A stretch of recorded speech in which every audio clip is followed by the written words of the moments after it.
नमस्कार मंडळी. कधी कधी असं असतं ना, घरात खूप सारे पदार्थ असतात, खूप छान भाज्या असतात, पण भाजी खायची इच्छाच होत नाही. तेव्हा तुम्ही मी सांगते तो पदार्थ नक्की करून पहा. त्याच्यासाठी 1 वाटी शेंगदाणे घ्या, मंद आचेवर खरपूस भाजून घ्या. भाजल्यानंतर थोडेसे थंड होऊ द्या. थंड झाले की त्याचे साल आपोआप निघतात, ते साल काढा.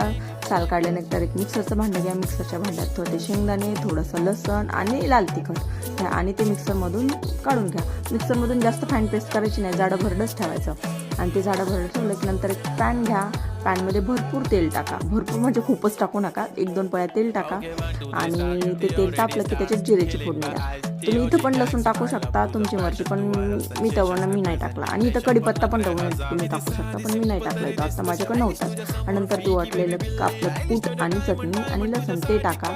आणि हे मंद आचेवर एकदम सुगंध सुटूस्तर आणि ह्याचा कलर बदलूस्तर ते परतत राहायचं. एकदम छान मंद घाई करायची नाही, मंद आचेवर परतायचं. पहा, कलरही छान सुटला आहे आणि सुगंधही खूप मस्त येतोय. त्यामुळे त्यात मीठ टाकायचं आणि परत थोडंसं परतायचं. तयार आहे आपली शेंगदाण्याची चटणी. ही चटणी इतकी अप्रतिम लागते. तुम्ही हे कशासोबतही खाऊ शकतात. पुरी, पुरणपोळी, भात, चपाती आणि भाकरी. भातासोबत अप्रतिम अशी ही चटणी लागते. ही भातावर गरम गरम भात, ही चटणी आणि थोडंसं तेल, सोबतीला लिंबू आणि कांदा. एकदम अप्रतिम मेजवानी होते कुठल्याही. आणि 5 मिनिटाच्या आत हे सगळं तयार होतं.